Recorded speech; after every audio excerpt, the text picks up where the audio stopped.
Assalamualaikum. Kembali lagi bersama Ibu Konita dalam pembelajaran biologi.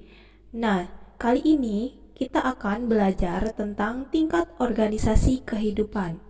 Mari kita simak videonya berikut ini. Tingkat organisasi kehidupan, objek biologi pastinya meliputi kehidupan pada berbagai tingkat struktur ya. Tingkat strukturnya dimulai dari yang terendah hingga yang tertinggi. Yang pertama yaitu molekul. Jadi molekul itu tersusun atas atom-atom ya. Kalian sudah tahu ya, atom pasti tersusun atas proton, neutron, dan elektron. Contohnya apa sih di molekul? Contohnya yaitu molekul DNA dan molekul air.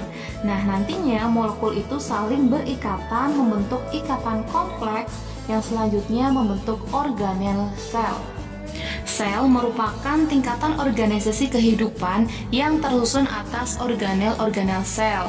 Nah, sel itu sendiri merupakan satuan struktural dan fungsional terkecil dari makhluk hidup karena sel itu tidak bisa dibagi-bagi lagi. Dan tentunya sel dapat melakukan metabolisme serta memiliki kemampuan untuk tumbuh dan berkembang. Untuk makhluk hidup ada yang terdiri dari satu sel seperti misalnya bakteri, tetapi sebagian besar itu terdiri dari banyak sel ya, seperti kita, manusia, hewan, tumbuhan, jamur, dan alga. Kemudian sel-sel yang memiliki persamaan struktur akan berkumpul dan melakukan fungsi tertentu yang kita sebut sebagai jaringan. Jaringan ditemukan pada organisme multiseluler.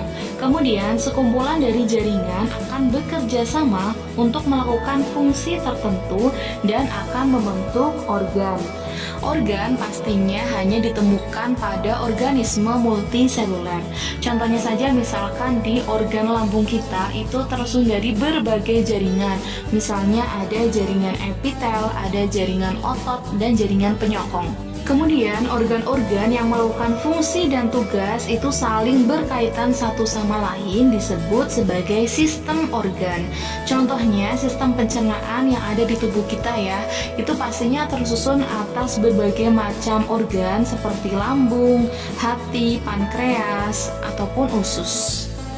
Berbagai sistem organ akan bekerja sama melakukan kegiatan kehidupan membentuk individu atau organisme. Kemudian, sekumpulan organisme yang sejenis hidup pada tempat tertentu dan dalam waktu yang sama akan membentuk populasi.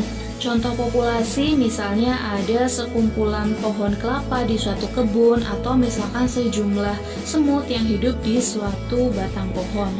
Berbagai populasi saling berinteraksi di suatu tempat tertentu membentuk komunitas.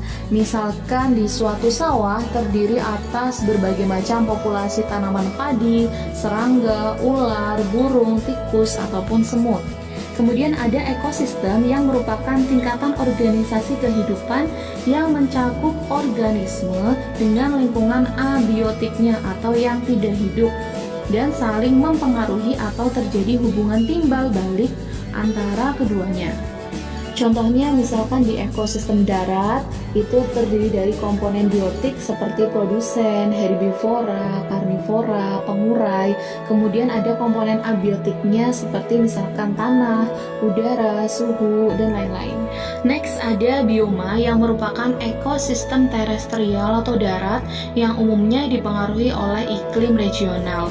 Dan ciri khas dari bioma ini meliputi daerah yang amat luas dan memiliki ciri vegetasi atau tumbuhan tertentu yang dominan. Di permukaan bumi ini terdapat 7 macam bioma yaitu tundra, taiga, gurun, padang rumput, sabana, hutan hujan tropis, dan hutan gugur. Terakhir yaitu ada biosfer yang merupakan tingkatan organisasi kehidupan yang paling kompleks. Nah, biosfer ini meliputi seluruh lapisan kulit bumi, air, dan atmosfer tempat kehidupan kita berlangsung.